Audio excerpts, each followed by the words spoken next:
Here we go. I think we're here, and I think I think we are. people are salivating to hear your voice, Clamor clamoring. even. There's a lot of people on Twitter that we're excited to see Anish, and um, yeah, I told everybody it's gonna be a little bit of delay. There were a lot of tears shed. To be real honest.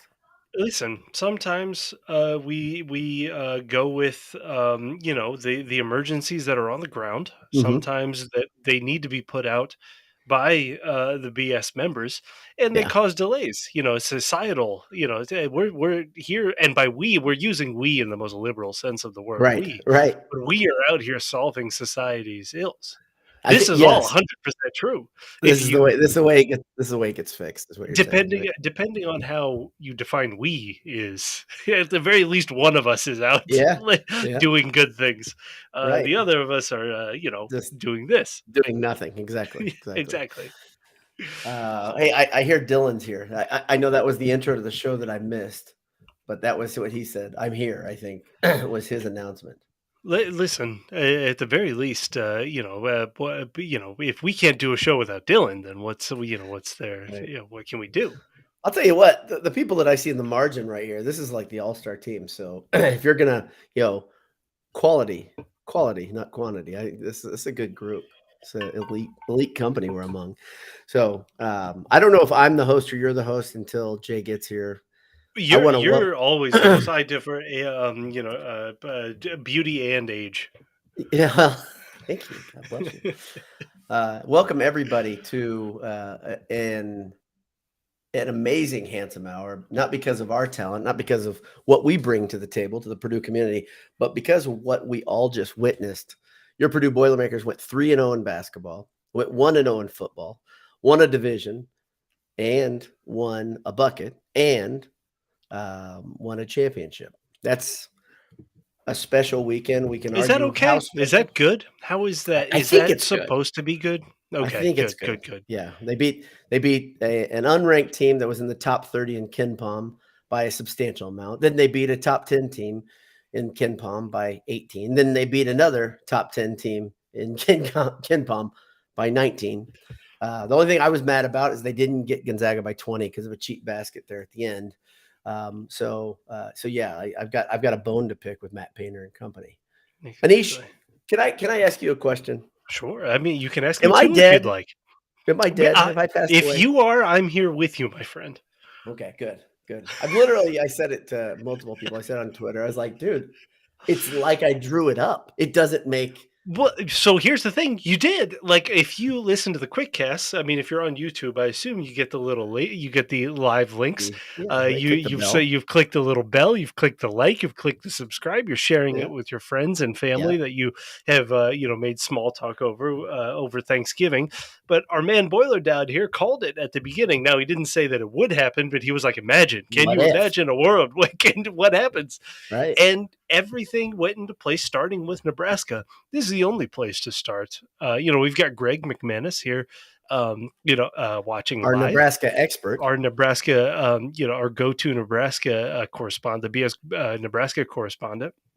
Um, like they did us a huge favor. They thanked their interim by not giving him a job at Nebraska. It's fine. I don't know if Mickey Joseph is going to be on that new staff. It's Auburn did this, Wisconsin did this, they and Auburn and Nebraska. All three of them had really loyal internal folks that steered the ship really well in Nebraska's case to much the benefit of Purdue. Right. And then they rewarded him in the end with Swift King in the pants. Yeah. Yep. There are many people that are saying with some of these guys that are the shrapnel of what happened from the early firings. Maybe Purdue should go and try to gather up some of that shrapnel and bring them over to coach. I don't. I don't know if that's the greatest idea. I don't know if you have any thoughts on this because there are a lot of good I think football guys that don't have jobs right now because of the blowing Oh up my against the gosh! staff. I mean, okay, it's not going to happen. Right. Holy moly. Jim Leonard should probably get the Cincinnati job, right? I mean, Yeah, if that's a they're great gonna, idea. you know what I mean. If Fickle's going to take Yeah. his gig, like Cincinnati's an amazing gig. Right. And so to me, like that makes sense. But if he can't, could you imagine him as DC here? It's not going to happen again No, because it there would are be better amazing. options out there for him. But Yeah. like, oh, it's, I mean, and same thing, Mickey Joseph's an excellent head coach. Yeah. Cadillac Williams, man, can you imagine? Boiler down, if I were to give you literally in any you I'm not talking about football coaches. I'm talking about any category in life. And I gave you the options between Hugh Freeze and Cadillac Williams. Is there a universe where you would pick Hugh Freeze? Oh, heck no, man. And that's the thing. Like, so can you tell me? Can you keep me up to date? I know you're much better at watching the carousel than I am, but from what I understand, tell me if this is We'll wrong. kill time while J Money is out saving the world. Right. Right. By just talking about the carousel before we get to Purdue I think things. we do that. We don't want to start on Nebraska talk too soon. People came to listen to Nebraska talk. We don't want to dip in all the way. But so Auburn, they were set to hire Freeze, correct? Okay, here's apparently the story. Okay. As you're trying to filter it through all of the spineless journalists out there Yes. that are just carrying water for, it's just access journalism. They're just carrying water for agents. Just trying to basically doing a copy and paste of what the agents tell them. Right. It was done like they had a negotiated deal with Lane Uh-huh. Kiffin, but Okay. Lane didn't sign it. He wanted to play out the weekend. He wanted to give Mississippi State a chance. And that's when Mississippi all this State stuff was happening on Thursday, right? and Mississippi State was like, "This is our offer. Like, if you're gonna leave, leave. But if you're gonna stay, like, make a decision." And I think what happened was he was genuinely on the fence. Probably because Auburn, it's on one hand you have kind of job security and money with Ole Miss, but with Auburn, I think Auburn is a better job than Ole Miss. I think Auburn's a clearly better job than Ole Miss. Um, Only thing that Ole Miss beats them in is colors, really. I love those baby oh, the blue baby or blues are those a are killer. awesome. I mean, Yeah, every time yeah, they're done, yeah. and so, but Auburn being the upstanding and just well run, well oiled machine that Oiled they are, machine, yeah, yeah, they didn't have a backup plan. right. They were like, "We're getting Lane. It's fine." And Lane to, I mean, like again, I know J Money likes Lane. I'm not a I like Lane is Lane. Like he's a perfect college football character. You know what He I is a mean? character. That's exactly Yeah, right. He's like exactly, a member of the story that you want in there, exactly. but you don't want him too close, I don't think. Not to your I wouldn't like And him not to your coaching my beloved, right? program. Exactly. But like Auburn to Alabama, like playing the foil for Saban in Alabama, that would have Awesome, been great. awesome. So I get it. But, if you're running a multi-billion dollar organization, you should probably have a backup plan. And it seems like they didn't. It seemed like they had like initial conversations with Hugh Freeze and they were like, and now then when Lane backed out, there's no backup plan. And so you've got to get Hugh done. And when Hugh Freeze is your must have, like, oh, buddy, that's rough. Nebraska, our favorite football team this week. I mean, Right. genuinely, we love I mean Nebraska. I We've mean, always said we this. You all can go have through the tape. handwritten thank you notes to Lincoln from all of us on the BS staff. I mean, That's right. it's been pretty special week for our love affair with Nebraska, our up and down relationship with Nebraska. They made probably a good hire. Again, I don't think that Matt Rule is going to knock it out of the. I'm not terrified, but like it's going to become like Iowa, like Minnesota. I mean, like a program that just Yeah, doesn't make solid. mistakes, Right. solid. Like I mean, again, we I hate talk the hire, all right? Is that what you're we. saying? Oh, I don't. I dislike it. I I dislike dislike it it. very much because he's a Not hard guy honestly, to not on. dislike for me right now. Oh, honestly, not very Did you much. hear his speech when he accepted the job? It was so Listen, good. he's a politician. He knows how to work a Politician, he's a room. good He one, knows how to right? yeah, exactly, Yeah. exactly. He knows how to do it. And so to me, like Nebraska, I think probably made a good hire, but I don't think that they're winning national championships with Matt Rule. That being said, I think they're probably guaranteed like 8 wins, 9 wins. Like Right, they're right. they're gonna be, and we clown Which on is PJ. 8 or 9 wins. That's totally not good enough for Nebraska fans. I will see, but Oh, it I won't be good enough, man. That's the thing. It's amazing. Because here's what I predict. I see next year, Rule will get them to 7 or 8 wins. It's going to be a really good season. They're going to beat a big team, which Nebraska fans are love. They're going to beat a team where they have like a one score game. like the reigning Big Ten West champions. I Maybe mean, not, that's a they can big dare to that's a big dream. game. I know Yeah, that's a big exactly. game for them. But they'll win some games like that. Nebraska fans will be like, all right, here we go. Here we go. What's Right. The next? next year, 9 wins. The next year, 9 nine wins. wins. Yeah, The next year, because that's what 9 Nebraska wins. does. And they're going to be so pissed off. They're going to be like, hit the streets. Right. Because they got a killer deal on Matt Rule. For this market, for this college sports market, where you signed Mel Tucker to $96 million deal. And 75 is a bargain. I mean, 75 is like, it's like chump change. No big deal, right? And you So don't even have to pay the first year. Carolina's doing that for you. exactly. Look, think about that. What a sweet deal. And old Trev did Black his Friday. job on this, man. It's Black Friday specials, man. It's they Exactly. had those advertised. Yeah. Honestly, I think I could grow to hate or dislike, Matt Rule. But it's like Look PJ. at tell me the things, because there's got to be something specific in his personality. I've read up a little bit about what he was like at Carolina, and I think I can get there. But tell me, what is the thing that you see potential for disliking Matt Rule? Oh, I don't. I think he's closer to a cardboard cutout Okay. than that being said, like he can run he resurrected Baylor. He ran a Temple well. Like Yeah. he's the boring cardboard cutout of a politician that you're trying to get Yeah. when you're trying to, corral Nebraska's NIL money, when you're trying to usher them the new thing. Like, and honestly, this is the type of hire that you make if you're trying to if you think that Super League is happening and you're trying to get Nebraska back into that conversation at the very Yeah. least. It's like we've got to at least consider them, right? But I don't think they're going to be interesting whatsoever.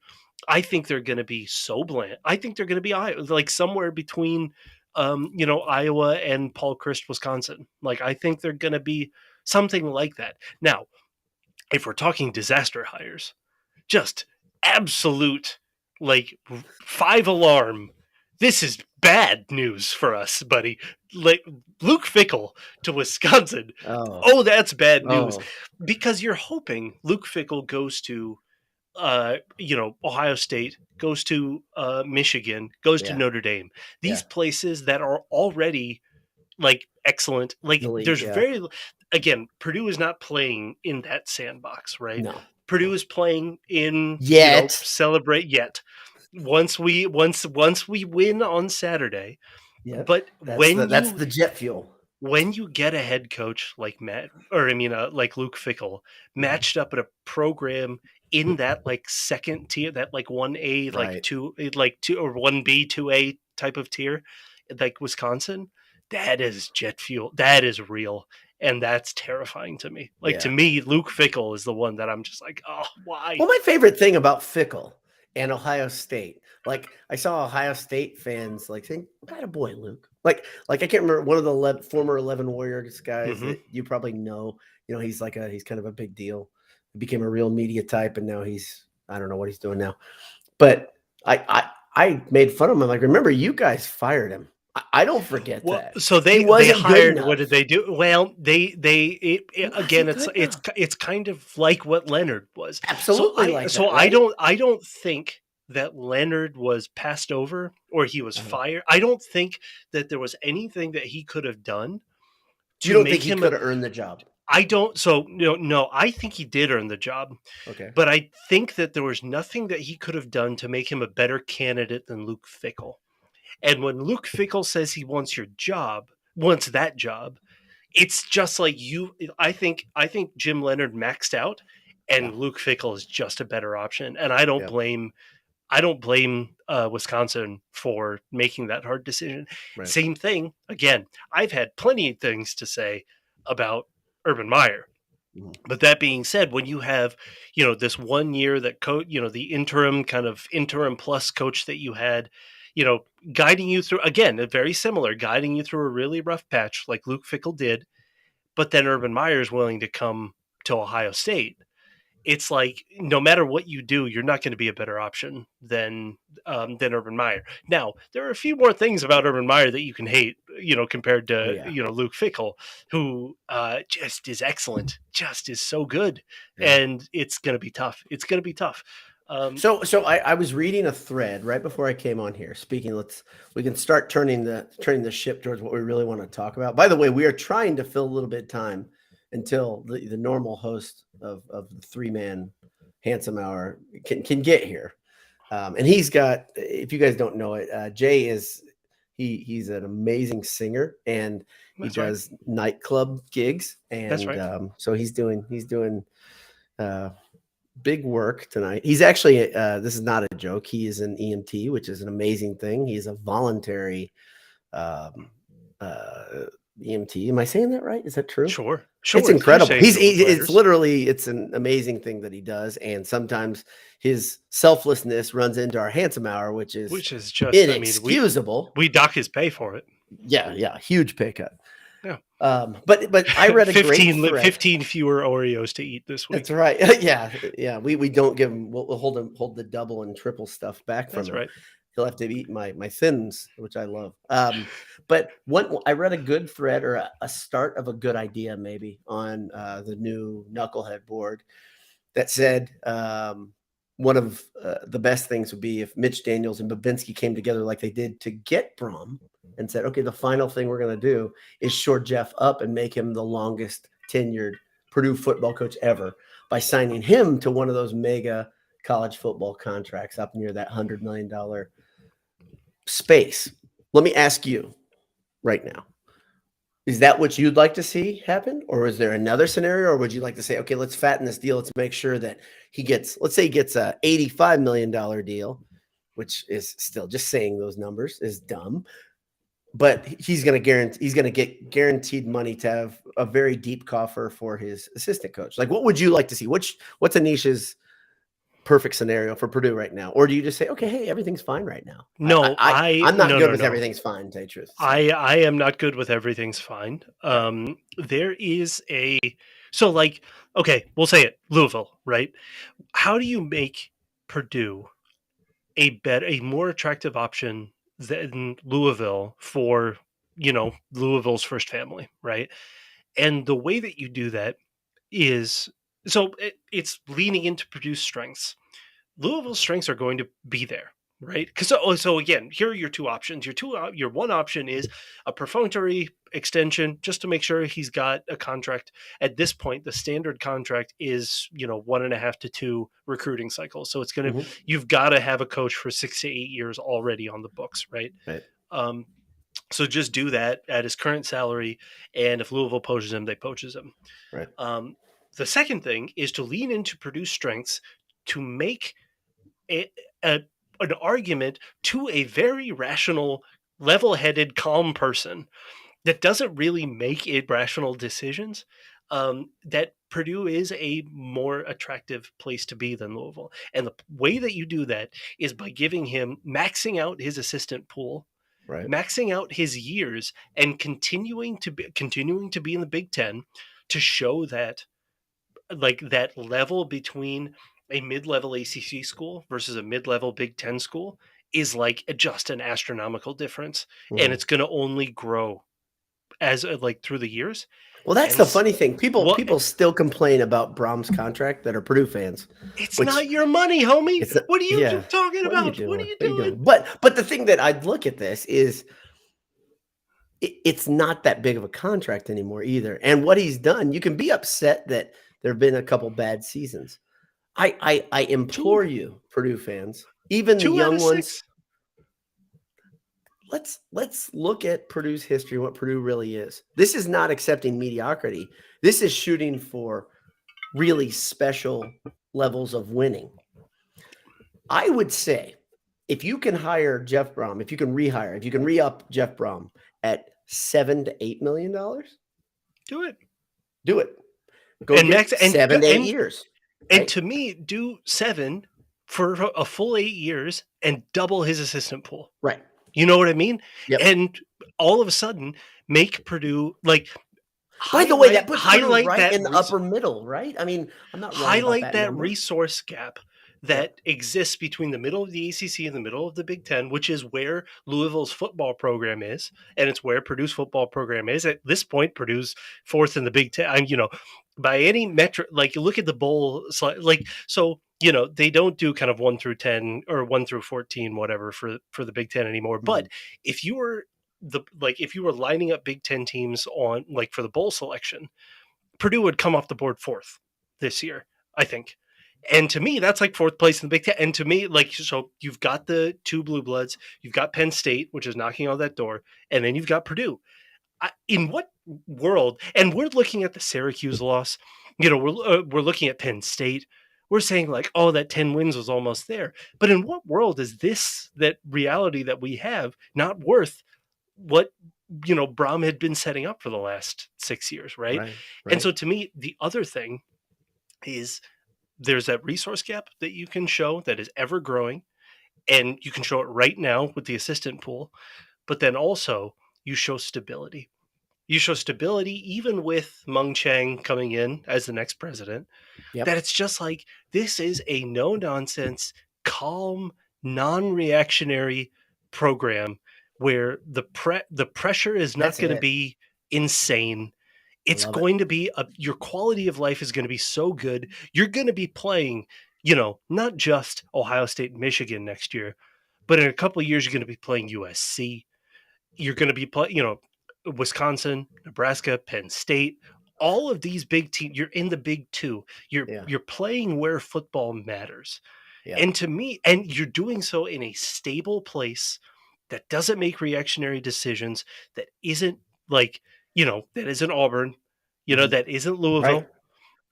And Like you said, sell it as the anti-Auburn. Sell it as the anti, give me another one I that's a mean knee-jerk Louisville. place. I mean Shit, Louisville. sell it as the anti-Wisconsin. What they just did, I No, I still I think it don't I was.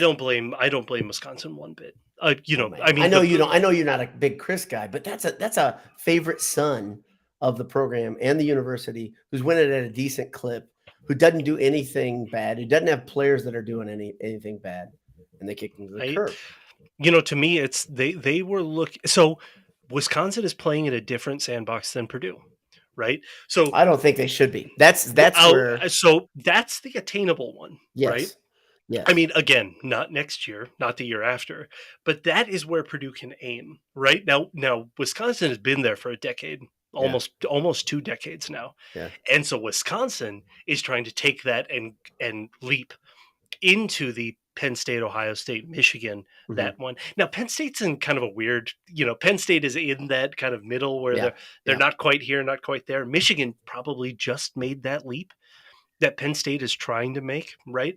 I think there is where Wisconsin is trying to get. And when you do that, you're leveraging NIL, you're leveraging the town, you're leveraging the resources, the Big Ten resources that you have, and the ability to attract a coach like Luke Fickle. And so, to me, like to upgrade from a dude like Paul Christ, a good dude but a cardboard cutout, Mhm.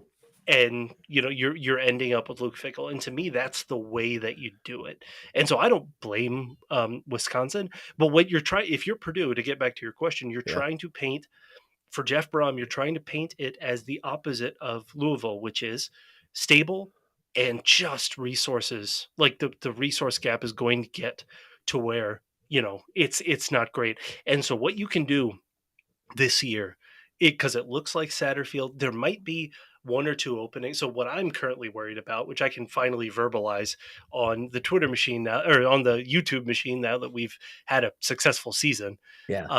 like by any measuring stick, is and Satterfield doesn't look like he's getting fired by Louisville No. this That year. would you wanna talk about, an opportunity for Reactionary, bad football karma? There it yeah, is right that's there. it. Holy moly! But it 'Cause looks they're like at 7 or 8. They're at 8 wins, aren't they?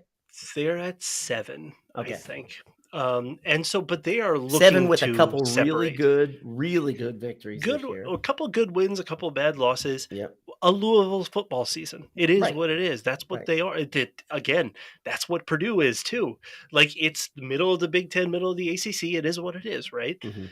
Um, there are he's a North Carolina, like West Virginia kind of guy. Yeah, West Virginia may open up, if not this year, then maybe next year. right. And that chain of events is what I'm worried about as to how Louisville opens, right? That'd be And way different than the way I thought this was all gonna go. I thought exactly, at this the was it, beginning of the right? year, right? Yeah, yeah, And so what you're hoping is to just say, like, you've shown you can do it. Purdue has shown that it can be a place where you can do something like this. At this point, without divisions, if there are pods in the next iteration of the Big Ten, if I there think are that's going, 16 right? plus teams, right? Yeah, No matter how that goes, it again, if instead of the big there ends up being a Big Ten football tournament, who knows? You know what I mean? Or like yep, winners of pods play each other like as a top four or whatever. However, it ends up shaking out. Like, can you get to that Final Four stage? Right? right. Can you like at this point? It sounds so strange with what we grew up with, but it's like Yeah, if you can make the Big Ten Final Four, that all of a sudden becomes your the same bar as to what a Big Ten West title was, yeah, right? As the yeah, Big Ten grows, and you've shown that you can do it. yep. And so it's just like it's such a strange like time shift, and shift for the way football is like going, But it and feels like you just want to have a stable guy there. And to me, it's yeah, like Brom. Brom is that guy. right. Come on, he's always been. Right. And that's the thing. I think lean in, like you said, lean into what Purdue really is. Babinski has been an amazing leader. He's done, Hmm. I mean, think about the success we just talked about this weekend and how it's kind of a microcosm Yep. of what's been happening. We can sit around if we let's talk about perspective. We can sit around and we can dwell on the fact that Purdue was number one last year and they fizzled out in the tournament and they disappointed towards the end of the season because we were all every person I know that's really a fan that lives and dies about the with this stuff was really gut punched last year. Or you can say, okay, hey, the now is the now, and there's some really, really good things happening, and there are some people in the right places to get there to make that next step. I Anish, is there a better scenario for Purdue University than the tutelage of Matt Painter? Man, Like, I honestly, so the way that Brom can look over at the basketball program right. and see Painter's dip years, Yep. see how Purdue stood by him, Yep. see the way that he's moved through this, Yeah. like see how he's broken Purdue from that solid tier two Mhm. to that upper tier two, lower tier one school. Like Yeah. the ones that are knocking on the door. Like honestly, it's and I know that you don't like putting Gonzaga in the modern blue blood kind of I've things, I've but I've like, debated this with myself and my son multiple times in the last 2, 3 days. Like, is where Gonzaga, Gonzaga yeah, there? They're awfully close if they're not right they're there, awfully close. They need the title, right? They right? need the title. Exactly. It's where Villanova was, Yes. 5 years ago, right? 5, 6 years ago. It's Right. like it's the same. It's where Jay Wright, Mark Few, Matt Payne. He's in there, but he needs to break through, right? And the way you do that is you get new pieces, but what we're no longer doing anymore is this is a rebuilding team that is not young. We keep hearing that word. They're a young team. They're Mhm. not a young team. And what that allows for is for the people that were the key cogs of this basketball team that that lived through last year to absorb all of the peaks and to learn all of the lessons, right? Yeah. That is what a foundation means, right? Like that's how you build a foundation. Last year's team is the best, I think, the best offensive team that Matt Painter will ever have. And there are pieces on this team that were a part of that and absorbed those and learned those lessons and got that free flowing offense and knew how to settle themselves down, on offense rather than like panicking, like needing a timeout and panicking immediately. But they also saw that it wasn't a good defensive team. Like they just didn't embrace that. It was a And horrible so, defensive team, and right? so I mean, now like, you're seeing this team be like absorb some of those key offensive lessons now without Trevion and without Ivy, without Jaden. mhm, Like it's mhm. not going to hit the same highs, Right. but they're not going to hit the same lows of they learned their lessons on the defensive side of things too, Yeah. right? And so Yeah. that's how you get better. That's how you build a foundation that improves. And so again, kind of looking basketball to football, you are looking like if you're Brom or if you're Babinski, you're looking at you're trying to show him what you're willing to do with Matt Painter, right? Which is just like let a great coach kind of grow up, like build a foundation. And so to me, like, I don't know, like that's the way, like that's the only way to, to argue with something like this, like, to argue against the heart, which is kind of what Yeah. we're implicitly doing here. Yeah. So if you look at the stats, I know it's very early in the season, but Purdue's played competition already. So there's something that's interesting, and I didn't do this until just now, so this is kind of a fun surprise for me. Last year, the offense averaged nearly 80 points a game for an entire season. That's awesome, 79.4 points. But that's an incredible number, right? But they gave up 68 points a game. Yeah. This year, the team's averaging 74 points a game, giving up 55. It's more of a Purdue type number, but that's 75. You getting 75, 76 points a game. That's a pretty darn good number. So, and if you look at the teams, like all the teams that are trying to build their resume, that I've been seeing tons of fan bases angry that Purdue just catapulted up to the top on Twitter. It's funny to me, but you look at their resume, you look at their points per game, you look at their letdowns. Jay brought up Houston off of, on our text thread, which I think is great because Houston has laid a couple turds. Like they've had some games where you're like, this doesn't look great. And yet they're number one right now. I love the way this team is playing. I think it's a very, very, the catbird seat, whatever you want to say, they're in the driver's seat. They're in a perfect position. But the real question, and I want to ask you, the mental makeup of this team, I know you say they're not that young, but they're youngish, and they've got freshmen playing significant roles. They're young pieces, yeah. Right. And those young pieces are playing significant minutes. So is Mason Gillis, and he is super steady.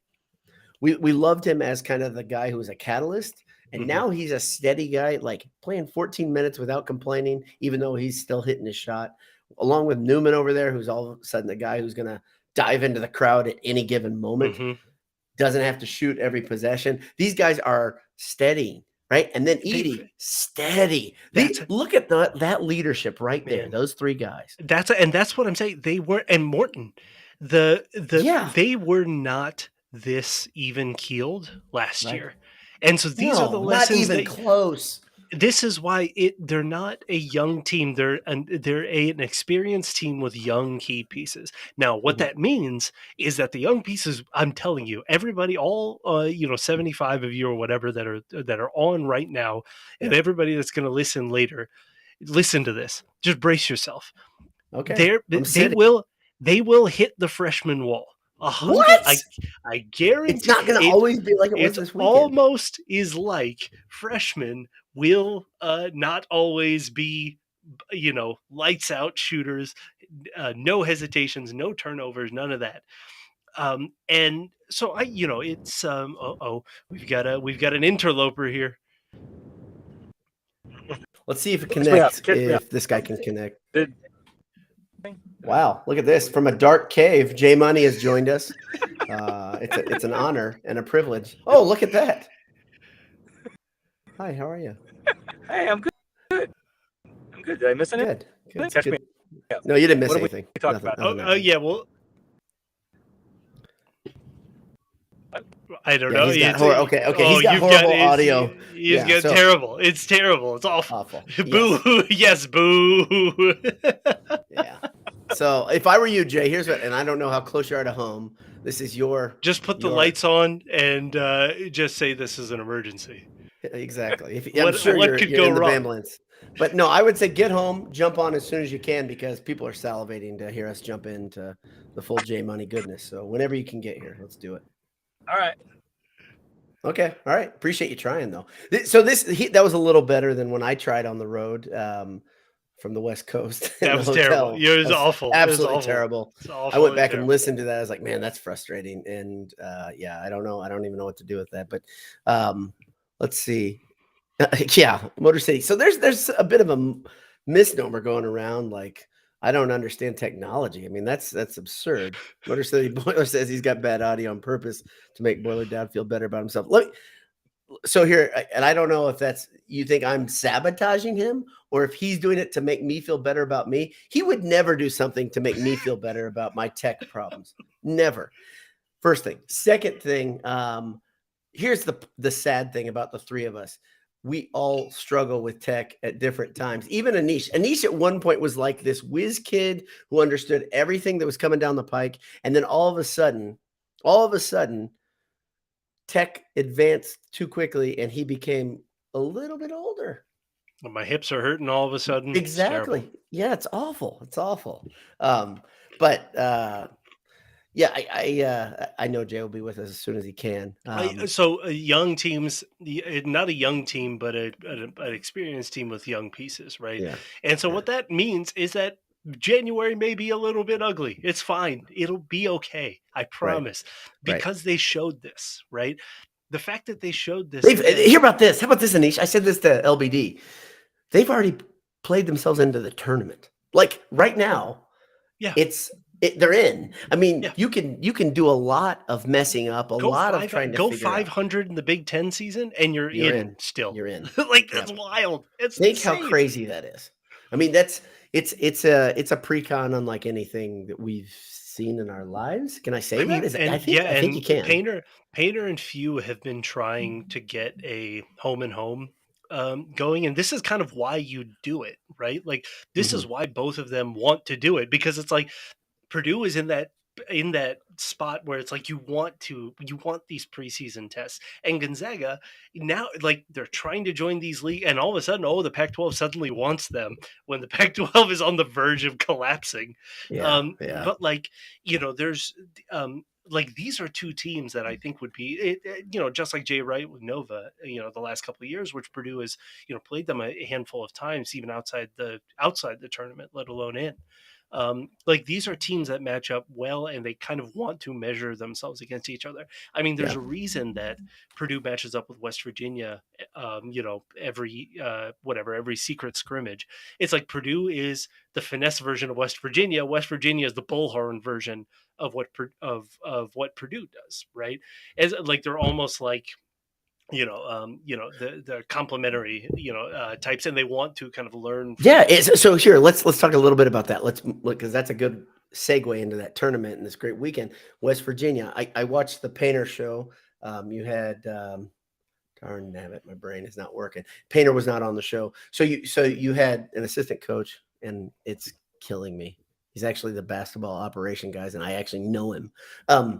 He was talking about Elliot. Elliot Bloom? Yeah, Bloom. Yeah. Nabbit. Yeah, Bloom's great.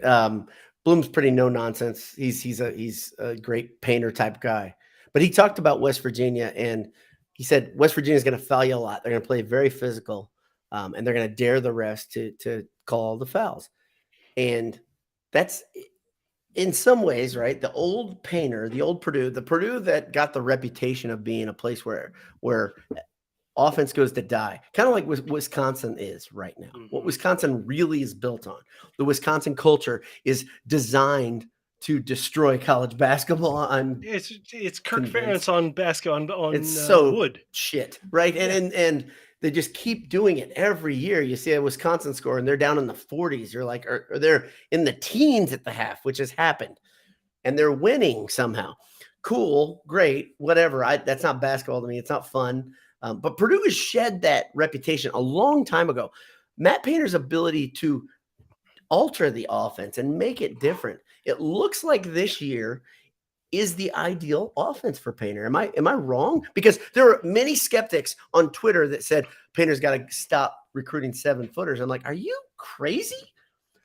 This is the lifeblood of this program. Having a 7-footer in there all the time that can move, that can. I mean, what Edie's doing right now, his ability to do different things, you don't have to be a jump shooter as a 7-footer. We knew that we knew this years ago. Edie's the best one. Edie's the best 7-footer that Painter's had so far. Isn't it wild too? His ranking was close. 433. So wild? You say 433. He, for all intents and purposes, he was just off the radar, right? Like that's what that means. Like he wasn't a 3-star, and so he was just kind of whatever until Matt Painter offered him. They watched his tape and they were like, "Oh, we should have ranked him a 3-star. So we'll just tack 3 stars on him, and who cares, right?" And so it all of a sudden it is the seeds of that, like that Duke level respect, which is like, oh, wherever Matt Painter goes, yeah, sure, we'll give them stars, right? Like, we heard comments of like from this summer, which is why you wanted to go to those scrimmages and those preseason games, about how good Braden Smith was and how almost bad the coaching staff felt, because they felt like they stole Braden Smith from like, like nobody was recruiting him, and they were like, is it, are we seeing something different here? Is I'll this tell you just what, in Hamilton County, kids that are in high school right now, and the reason I know, I hung out with a couple of them because I have one that lives in my house, but his friends, they know Braden Smith because they disdain him because they're like, that guy is a killer. When the game is big, Braden Smith is bigger. He was just an absolute terror when healthy last year. And by the way, he's not like a guy who's injury prone. He had an injury that kept him out for a bit. And when he came back from that injury, he was like angry. Mhm. He played with a vengeance. He single-handedly beat Fishers, which is where my son goes. He beat up on other teams. Purdue absolutely stole this guy. And the thing that's great about him is like, okay, he looks small. I made this list. I wanted to, and you were starting to touch on this earlier, and then Jay rudely interrupted us. But I kind of started making this list of what Purdue's team really is. Like, if you look at a core, and I had this idea that they're a wolf pack. They're so good together. They are so much better together than they are apart. They're the antithesis of last year because you had all these great parts, individual parts, but really the team never found itself, in my opinion. They move the ball well sometimes, but really the best thing for that team was when, I don't want to say that. I'm not going to. They had, this team is a different animal. Okay. And so I look at it and you have glue guys, and we were starting to talk about that. You got Morton, you've got Gillis. And I would say, like Edie's kind of a glue guy, but Edie's different because Edie is in this super. He's the centerpiece. I mean, Right. like He's the supernova of this team, right? He's a different alpha though, right? You watch him, he's developing into something else, but the dude is stone cold. Mhm. He's an intimidator. I Other teams are it's talking about, weird. other podcasts, other fan bases are now talking about, this guy's terrifying. It's not fair to have a guy that big. I mean, I don't know if you saw some of the So comments in I'm post game. I'm I love it.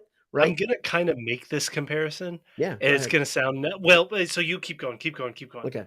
So they got the glue. So I think it's really Morton and Gillis. Those are the glue type guys. And I could even start seeing Waddell becoming in there because they're guys that are just going to Stunning. come in. Yeah. And then I would put Newman in there, which is Yeah. weird because a year ago you would have never said Newman was a glue type guy. Okay. Then you've got this group, and it's probably not fair of me, but I call them the spaz. These guys are nuts, right? And they vary a little bit in their presentation. Okay. Smith is an absolute spaz, and I love it, right? The guy is moving at another speed than other people. He comes in, he's well, by the way, another glue guy, you could say another guy is probably Jenkins, right? I mean, Oh, I love he Jenkins, doesn't man. demand, I I mean, know he that, can shoot. dude. I know that he has had some tough moments. We by the time the tournament comes around, Yeah. at that times when you need a Get a mid-range bucket. bucket, oh, Yeah. Jay, we're gonna be thanking our stars for him. Keep going. Yeah, he loves the big shot. He doesn't shy away from it, right? But these spaz He's a guys, so you got man. Smith, of He's like course, a because he's man too. Like he's a he is a side. beast. Like From his shoulders, he is not a typical shooting guard, right? And I love it. I love that these guys are all atypical. I love that they're all guys that are like, they don't fit into that mold that you want of a perfect player, but they're fitting into the Purdue mold really well. So the spazzes are Smith, and then I go, this is kind of weird, but I say Lawyer is in that group because Lawyer can shoot. But if you watch Lawyer, he is on the ground all the time. He's diving for loose balls, but he's also kind of like a bit like Maccabee on the football end, where his legs are going all directions and he doesn't really have it all put together yet. I think he's going to be an incredibly polished product whenever he oh leaves yeah, Purdue, right? You can see it he's already. man. He's taking threes like Yeah. Ryan Klein was his senior year, which is like those kind Yeah. of like and it requires such incredible balance and core strength, like Mhm. the ability to just square up instantly, right? Yeah. Like the play is breaking down, or all of a sudden you have like an inch of daylight. It was what we saw against Tennessee, which I didn't know he had in him, right? And that Right. was dang near the end of his career. We're already seeing that from him. Again, Lawyer, not going to be like this the entire year. He's going to have dips. It's going to be fine. But to He's be already able had to dips. see His that first 2 is games, like, he couldn't hit it, right? He was throwing up shots that were doing to-do, right? They were going out. yeah, But his misses look good. And his misses are reboundable. He's like Klein in that way, right? When he misses, the soft, ball's going to be right there where soft. you need it to be, right? And Edie, so to the leadership point, it's I'm again like at polar opposites on the floor, like in terms of playing style, but just in terms of their demeanor, like like Edie and Carson are very close. Right. They are no nonsense. They are workhorses.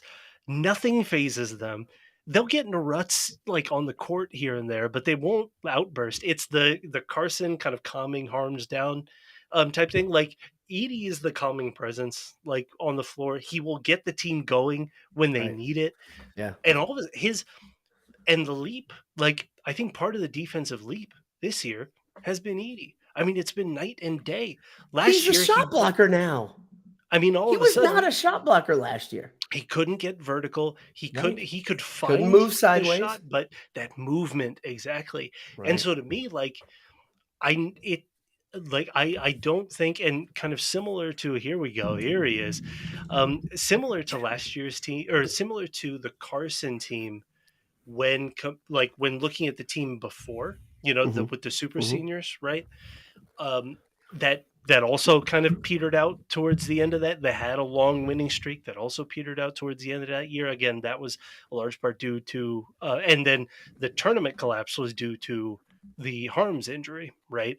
Mhm. But a large there were Which tournament major. collapse are we talking Yeah, no, about? we're not talking about any. Oh, Just in okay. time for you to Sorry. join. Just Sorry. Go ahead. Keep Just talking. in tournament time for you collapse. to join. But the um, you threw me on that one. Sorry. But that 19 team that made the Elite Eight run, they learned the lessons of that, of the Super Seniors team, right? Again, not saying that it's an Elite Eight or Final Four. Now, have I already booked my I think hotel that's what you rooms said. in Houston? Maybe. There are a couple beds in there. It's fine. You guys can come join. Even if there was one, you guys could come join. It's fine. But I think that's a part of we did this transition, which is like, how would Brom kind of look to Painter in terms of like a coach that was allowed to build.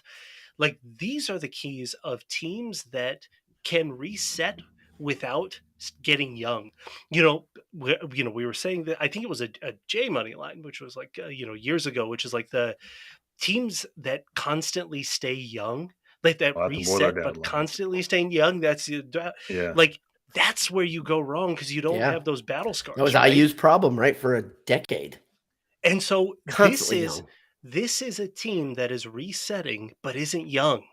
Mhm. And they have players on the team last year that have learned the lessons, that had team players from the 2020 team that would have missed the tournament that was canceled for reasons that we aren't regretful for that year. Right. But like,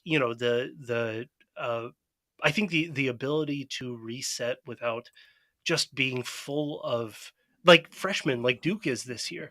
Like they're going to take Duke a is while. every year. This is the thing that I'm Duke is the amazed new by. One of the Kentucky. narratives. They sure are.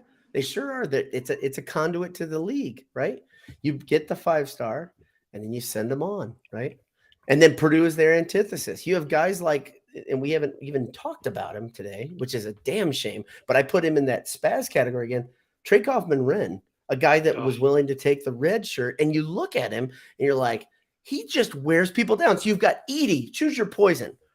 You've got Edie, who everybody says he's unfairly tall and big, and he's not talented. He's just big. That's what the funny narrative that I'm hearing. Okay. All right.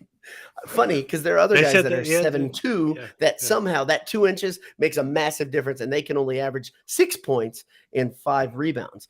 But Edie can average 20 points and 10 rebounds because of those extra 2 inches. That's all it is, I guess.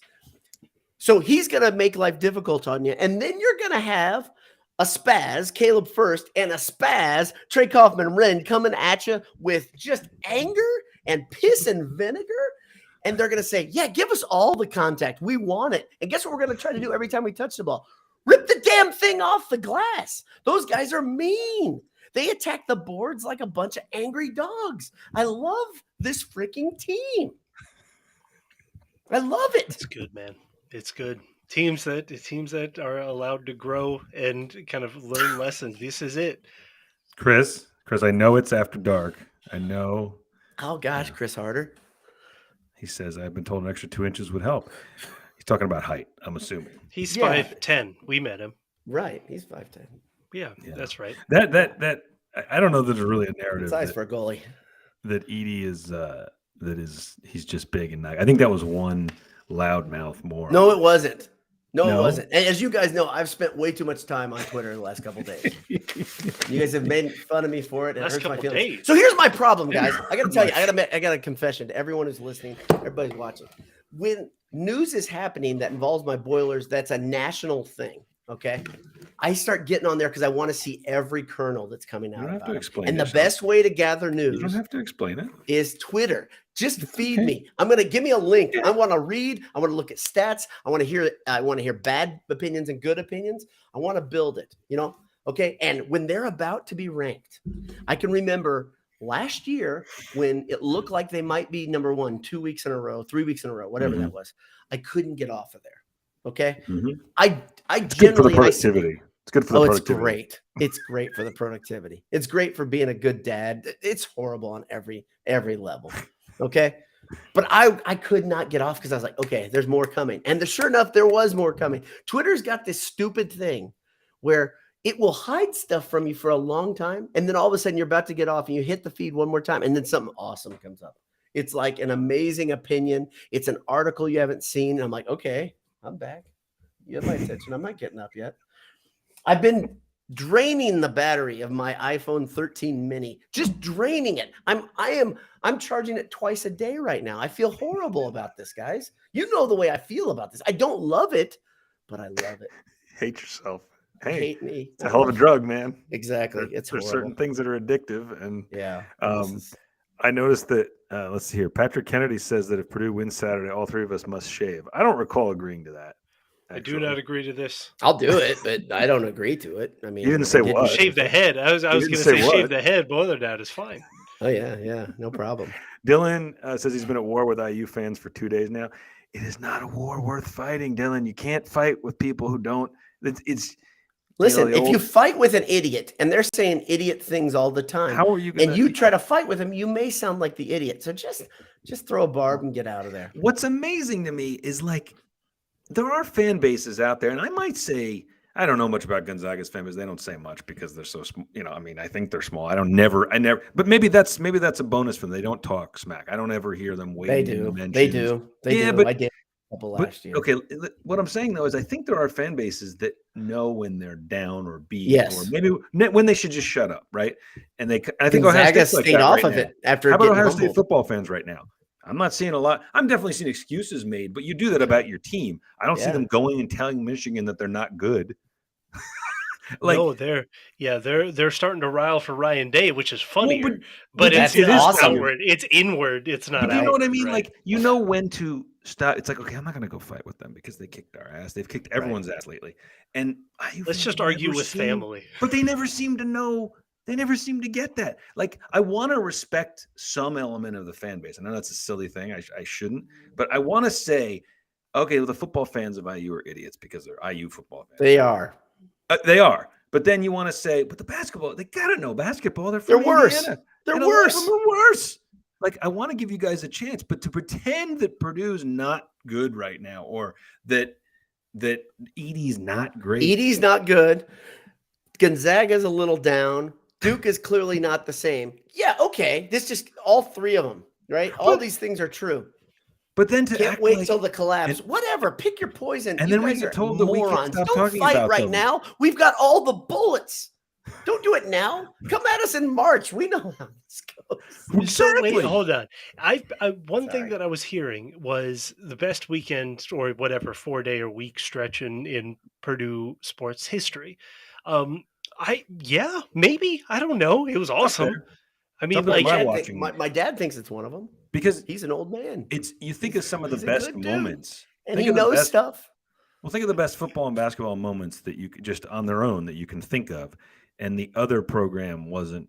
The other one wasn't doing that well, right? Like the closest I can think of, and it wasn't a weekend, would have been the year 2000 because the football team went to the Rose Bowl and the basketball team had gone to an Elite Eight in March. So, but you're still talking about 8 months apart. Exactly. That's probably and the like, last. and If you then open you it up had to a the year, that might be yeah. the last year it felt kind of close to this. But even the 2000 Elite Eight was like found money, and I don't know. Look, you go. So you say 2000 is good, 1980 is really good, 1967 is really good. Okay, so let's Right. say Happen there's once 4 every 20 pillars. years. You got Right. it. Generationally. Wow, that stinks. But the big Just thing wait is until the Final Four. It's fine. exactly. Oh, what are you doing? I really believe, guys. I something big happened to me away from Boiled Sports. I have a pick'em group. It's friends and family. I won the pick'em group, Look at that. and I don't win anything. Did you guys buy know a this. lottery ticket? No, what I did is I said I'm digging into Purdue because this is Final Four year, bro. That's it.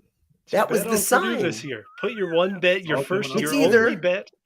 It's either Purdue's going to win the Final Four. It's gonna go to the Final Four, be Sweet 16 champs, Jay, or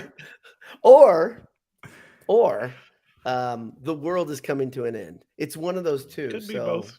Could be both. could be both. It's That's fine. true, and it probably is both if one of those happens. It's fine. So yeah, it's been a magical couple of days. I mean, personally, and on a much greater scale.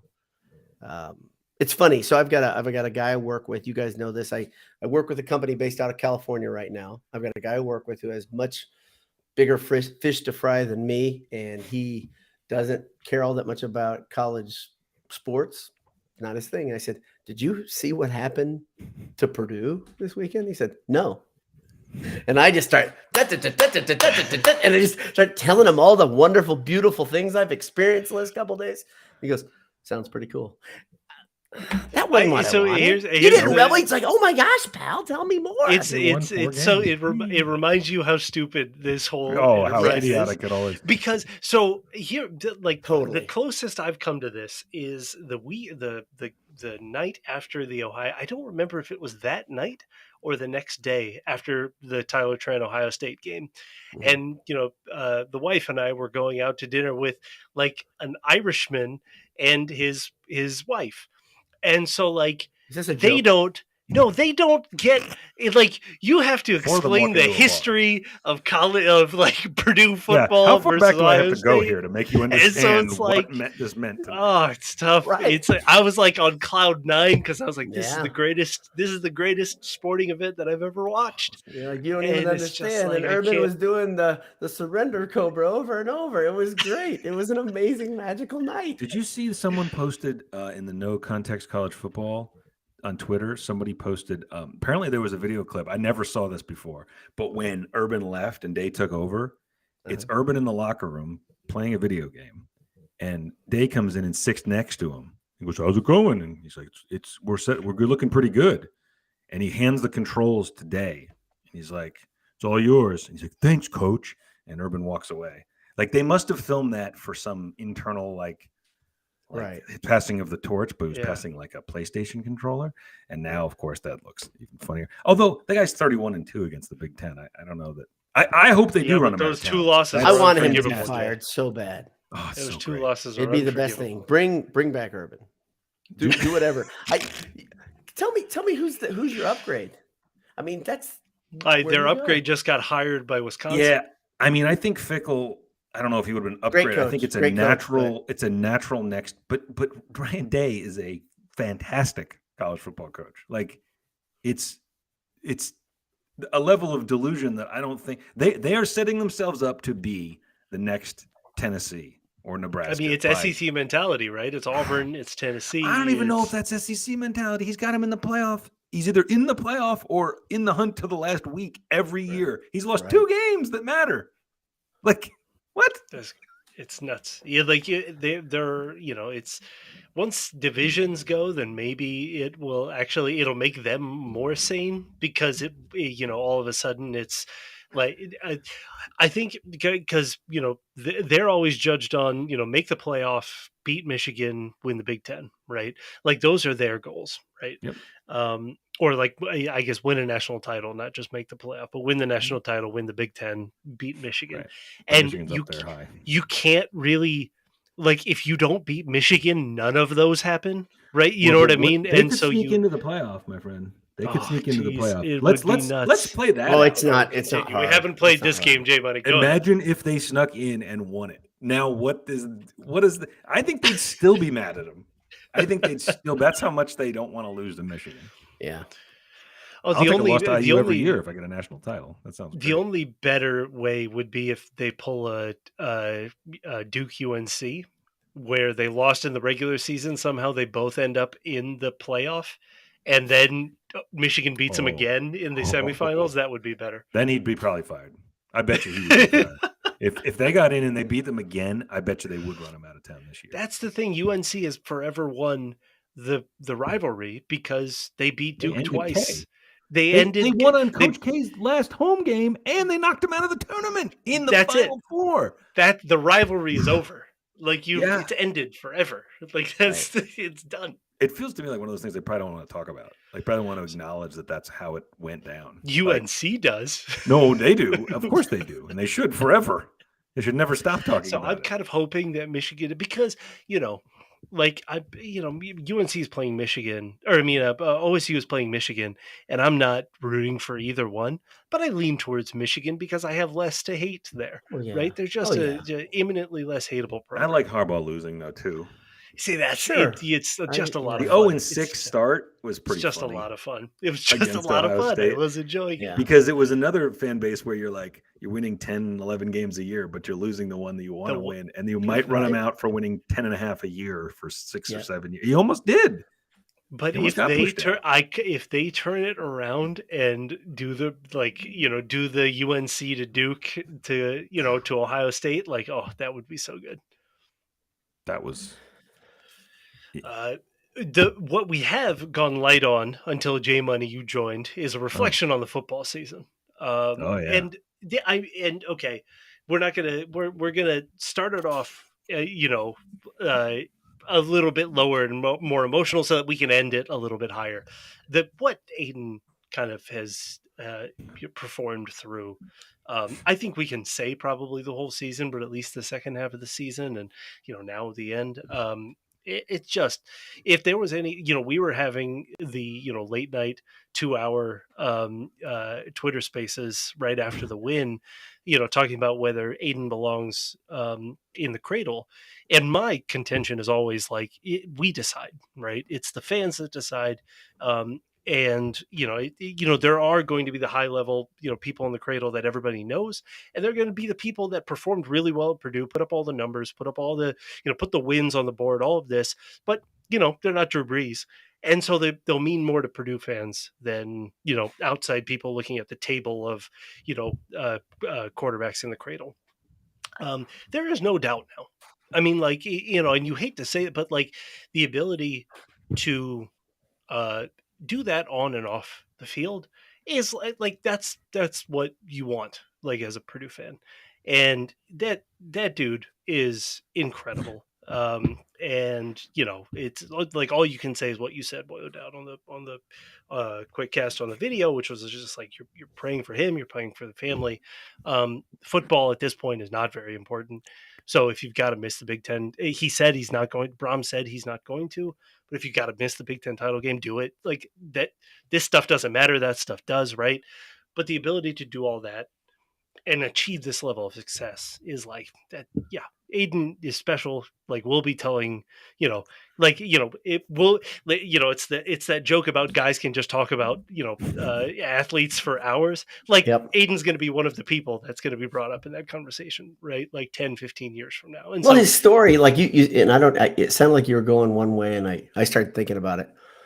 So his story, if he doesn't play another down, which he's going to play 2 more games at Purdue, is one that you and your son, so Lil J Money and Lil Boiler Dowd, because he's taller than me, so it's not so little. But he's old enough that now he remembers he watched AOC grow into the role, right?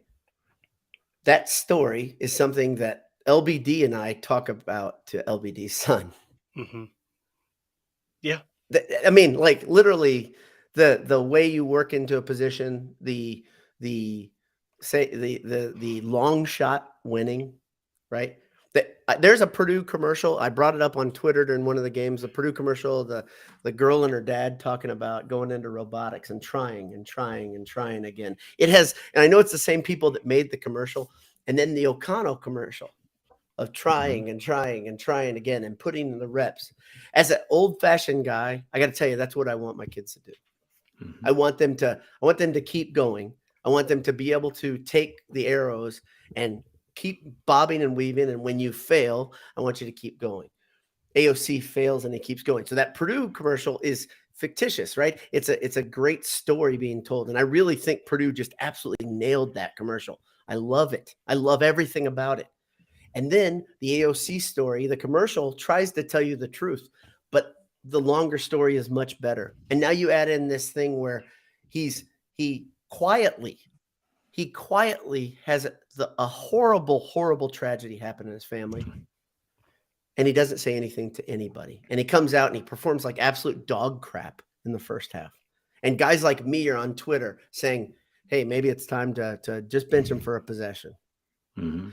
I had no idea that this guy didn't have any mental space for football at that point, but he didn't. I joked with you guys about losing either of my brothers or my sister or whomever, or my brothers-in-law, people that I care about. You guys, if I lost one of you guys and I had a big activity the next day, I'm not doing it. Maybe the day after that, though, you probably would. The 2 days, I'm fine. Yeah. 2 days, I'm doing whatever activity. It doesn't matter. It just wouldn't look good. It's Right. poor taste to do it the It's next for day. appearances. Just don't post about it. Yeah. What an incredible guy, though. What an incredible guy. And so now we can go to the fun. And now we can go to the fun stuff, which is. I wanted to mention while we're talking about AOC, because I don't AOC is better than a Disney movie, by the way, Patrick Kennedy. Yeah, you're damn right. He is at 8853 in passing yards for his career at Purdue. Yeah. Okay, so should we assume what the hell? That was correct. That was, in fact, you were right. You answered right. That's 5 points for me. Did you know? Well, what do you think? 2 more games. What do you think? Let's say conservatively, 200 passing yards per game. Let's say 400 more passing yards. Okay, that would put him at 92.53. If he does that, he will be 15th all time in career passing yards in the Big Ten. All time. Wow, that's pretty amazing. I didn't know where you're going with that. I mean, stat line. again, awesome. like even with kind of modernization of football and like the inflation of passing stats, again, a walk-on competing with two. What was it? What's that camp? Elite 11 or whatever it is. Like, he competed with like 2 of those level of guys and was the last one standing. Right. Like that. Just, I mean, the best. It's the best. And since you guys know you love J Money trivia, of the top 50, let's put him in the top 15. Let's assume he gets those 400 yards. So he will be one of 6 Purdue quarterbacks in the top 15. Name the other 5 in the top 15 of all-time passing yards. One's a given, obviously. Breeze, Painter. Right. Those are 1 and 2. Orton is Campbell. 15. He's 14 right now. What was the next Campbell? one? Scott Campbell? No, not Scott Campbell. Is he not even in the group? He's not. Herman? That would have been my guess. Mark Herman. Oh, yeah. Okay. And another one. Wow. Jeez, Herman doing that is wild. Oh, yeah, they slung the ball. Like, I mean, that's 7. nuts. Number 7 all time. That's crazy, by the way. I mean, right behind Sean Clifford, believe it or not, because Clifford's been David Blau? David Blau. Number 9 all time with 9,734 passing yards in his time at Purdue. That's a good group. It's a good group. And that's an amazing. This is the thing about AOC right there. And this is what we talked about on Saturday in the the broken ass Twitter thing we did. No, it was okay. It was okay. worked. I mean, We had- it was we good. had- It was great. We had about 1,000 listeners there, which is Awesome. Yeah. But when you talk about AOC, we can talk about the Disney movie. We can talk about the emotional part, and then we can just look at black and white stats, and he's better or he's equal to his story. That's the thing that's so awesome about him, right? I mean, Kyle Orton's story is good because he was really good and he came in as a highly, rated guy, and he passed for a bunch of He was yards. the gunslinger that slung. You know what I mean? That's awesome. That's awesome. But AOC comes in with this improbable way and does it, right? I mean, there's Drew Brees' story is pretty awesome, right? I mean, this is the thing. As Purdue fans, we better know the story. And there's one thing this is one service you two gentlemen and I have, and we should provide. I don't know if we reach people that are in their 20s anymore. I really don't know. I always wonder, demographic. It seems like we've got a type. It's mostly Cougars. I think everybody in the. Sorry, we've got a type. No. There are people. No, you know what the type is. Group. You know what the type is? Just looking at the Cougars. By the way, I bragged about this the other day. Looking at the comments, it's exactly the dudes that can just sit around a campfire naming dudes. Because we just got a bunch of dudes. Exactly. We just got a bunch of dudes. Justin Siller. We got a name mentioned. We got Everett. I love it. I love what's happening on names, the side. Yeah. But I think we have a responsibility. I'm not joking about this, to tell the story of the old stuff that these people don't remember. I think that's one thing we can do. And I'm not joking. And I think I will try to hold on to doing this thing that we do as long as I can, to be the old guy as the gray in my beard expands and continues to gain ground. We're going to know some of the stories that other people don't know, right? That when they say things like, you should fire Jeff Brom because he only has 7 wins, right? Well, you say, well, here's why you shouldn't fire Jeff Brom, and you shouldn't even talk about that because you're being a dumbass young person. You don't understand the deal. And I'm sure there are people that are old like us that are doing it, but they're even more stupid. Because part of the thing that we're supposed to do as we get older is gather information, start applying it to real life. It's called wisdom. Wisdom, yes. Perspective. Let's go, right? This is what we should do. It's the one good thing you got going for you as you start touching high 40s. This is I know. I'm not. My knees might be there. My knees and hips might be there, but I'm not quite there yet. You can still block shots like a freaking 19-year-old, though. The biggest thing really that got imprinted on you. I know. Yeah, the ball did too. Man, it was gnarly. Gnarly. The first back-to-back 8-win seasons since Tiller's first 2 years. Again, Tiller became started with that peak. Again, he reached their kind of 1-year things, and he kind of reached a level of sustained success, right? But it was never back-to-back regular season like that. Again, the bowl kind of he was 7+ a bowl, put him there. But I always hate that in the win counts. The back-to-back regular seasons is nuts that he did that 6 years after Purdue's worst 4-year stretch in the history of Purdue football. The 100+ year history of Purdue, 100 and whatever, 20-year history of Purdue football. A lot of mediocre football. Oh, mercy! People were so mad when he went 4-8 in his 3rd year, after going to bowls in his first 2 seasons. It took Hazeltine's and just instantly went to bowls. He somehow put off the inevitable building season. That 4-8 year. If that was his first year after the Hazel debacle, 4-8, you would have been like, "Great work, man. Good job. Right. We're in the right direction." But then instead he wins 7, and then everyone's like, "What do you mean 4-8? I don't understand." Doesn't make any sense. How short your memories are. Right. How short they are. And then he does what he did last year. They win 9, and they beat Tennessee in Tennessee's backyard. They have no bad losses. Yeah. And I don't think any Purdue fan expects a season, frankly, with no bad loss, no surprise losses. Nobody really expects that. And they did that. And the minute he didn't start 7-0 this year, he was 5-2, and people were like, "Well, I don't know. It's time." I'm not entertained enough. What? What are you talking about? And when they were 5-2, now there's an expression, right? The fallacy of the predetermined outcome, right? You can't assume the rest of the season plays out the way it did if something different. Like, so let's say they hold on again. So it's like the idea you say there's one score games in here that could have gone this way. Of course, that way, right? They could have gone the other way too. Yep. If you beat, they changed the geometry of things. Let's say you beat Penn State and Syracuse, and now you're off to an unbelievable start. You probably lose.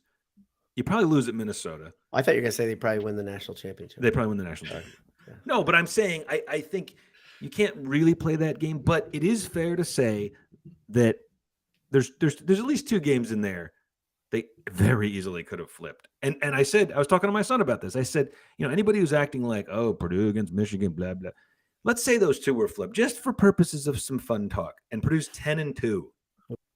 You're looking at this title game a little differently, aren't you? Yeah. They've won the Big Ten West going away now. Yeah. Right? They're that close to it being that. So they are that. That's the team you've got, guys. It was a range between probably 6, I think, is low for this team. 7 and 10. But like between 7 and 10, 8 is probably the most frequent if you're looking at what played out this season exactly 100 times or 10 times. And and it's here. And that is awesome. By the way, a Purdue team where if you play out the season 100 times, it lands on anywhere between 7 and 10 wins and mostly on 8. That's great. And so that is great. I've got a disease where there's a chance we'll be in, Indianapolis. Who knows? Oh. But we'll figure this out. I don't know, Boiler Dad, if you're participating. I'm trying to figure it out. I like financially because exactly, it's nuts. Mercy. It's nuts. It's insane. It's absolute insane. I got a compadre that I want to bring to every one of these games, and all of a sudden, a really expensive ticket because that is expensive. It's now too expensive. Now 2 expensive tickets. Were you talking about a Big Ten title game? Are you talking about all Purdue basketball going forward? Because that was already baked into the equation, but now it's like now it's more. Whenever somebody says, by the way, the sidebar, when they say I've booked my Final Four tickets or whatever, I can't tell if they're joking or not. Like it's a because joke for we all me. have disease because we all have. But I don't think half of them are joking. No. Because you can always sell Final Four tickets. We can always justify it. Sure, no big whoop. It was no trouble for me to sell my Elite 8 tickets last year in Philly. That's right. What? Two a St. Peter's grad. That's right. This reminds me of selling Duke tickets. Did we have Final Four hotels? We did do that. 16. Ryan and I, yes, we were in person. Houston in 2010 when Chris Kramer got knocked cold in the Sweet 16 and they lost. And did we sell them? We sold them. We sold them because somebody came up and was like a punk. And we're like, nope. I remember we were both like in unison. Lit him on fire. I was like, no, right. Screw you. But this really nice dude comes up and he's like, hey, I don't mean to kick you while you're down. We don't have tickets. I think, that sounds familiar. We're here for the weekend. Is there any chance you guys have tickets for the next session? We're like, yeah. And then he started talking about, and we're like, by the way, remember we were like up at the second to last row. I can remember the exchange vividly. By the way, the 2010 Duke team, the current you mean the team that the current coach played on? Shire was on that team. Yeah. Time is a flat circle, man. He beat Butler. Yep, that's right. Yep, that's right. John Shire, the star of your age, team. Anish? He's like 2 years older than me. Yeah. By the way, did you watch his press conference, his post-game presser? No, after I heard you wrote a lot of quotes. It sounded to me like you respected his press conference. I really respected what he said, but when he talks, he sounds so darn young. Like just his delivery, he sounds like a young guy. He's not polished. Not every guy that's his age. Anish, you sound older. I'm telling you, he sounded young. But he was very respectful of Purdue. And it's almost like he was like, and I hope this is what he's doing as somebody who looks at a guy that I'm like, I kind of respect what he's trying to do. I hope he's saying, okay, we can be better. And this is a building block. And there are a lot of things that we can learn from this. I don't want to play Duke later in the season. I mean, I thought about that scenario. No, like in the final 8, we're playing Duke. This team is I will really, be pooping my that's pants, the thing, man. is that I don't like to do the thing that none of us here have done, but a lot of people do, which is like denigrating the team that you just beat with an overrated. That doesn't make any sense to me. Gonzaga is awesome. Talk them up. Like Duke is so talented, and so it's like, and they're gonna get it together, and they're probably not going to lose by 20 to Purdue again. But man, Twice in the same season. 3 of the top 10 recruits in America were on that team. And 4 so of it's- the there top you go. 28 recruits in America Did you were see on the that thing? team. I don't think you guys acknowledged it when I sent it to you. I should have put it on Twitter, but I can't remember who tweeted it to give him credit. So good work by me. But someone pointed out, I didn't realize this because it certainly didn't feel like this in real time.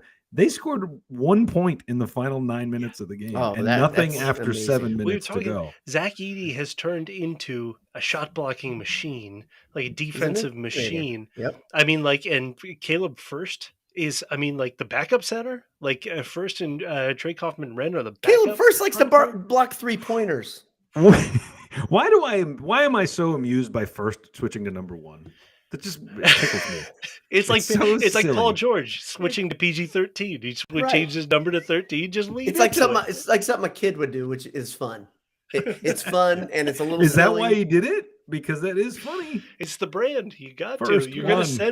gonna sell more jerseys. NIL jerseys with You're first not one. first. And I With saw the a few foam of finger. the other uniform sicko/nerds out there who Purdue's rolled out a lineup where everyone it's 1, 2, 3, 4, 3, 5 4, on the 5. court. And there's a 0, 2, 1, 2, 0, 1, 2, 3, 4 as well. Right, which gives everyone both like work. 1930s vibes. It's like those are Right. the numbers. It's all we had. So it's like when you played. These are in, the like, numbers town we league had when in the you were- closet. when you were in like 5th grade, and everybody is 1 through 9 or 1 through Yep. 10. It's Yep. exactly the same kind of feel. Yeah.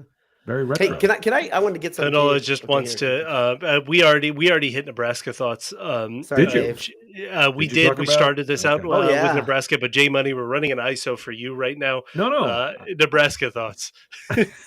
Well, I want to hear. I want to. Your favorite, all of our favorite teams. We've said the whole year. I love that he called Scott Frost. Did you hear that? He said he called Scott Frost and is looking forward to talking to him, which I guess means he didn't get him. I don't know. Rule did Frost is like Right, exactly. on the He said he beach, called him. which He's is looking I forward to hope talking he's to on him. a beach. where Matt Rule should be. This fool with 40 million He talked guaranteed. about that. It was his wife that was in love with Lincoln. Yeah, sure, but Rule's 10 wife? just He said show it. her He the said it bank in balance. the intro. He lived in Texas with Baylor. Then he got to live in the Carolinas. And there's He's not from many New better York or places New to live. Jersey originally. Yes, he was when he appeared on game day on that camera. He was at Cape May, New Jersey, Right. and then I see him landing in Lincoln. I'm like, "Ooh, have fun there, boy!" Like, Yeah. I hope you should got be enough. I great. hope you got enough ocean.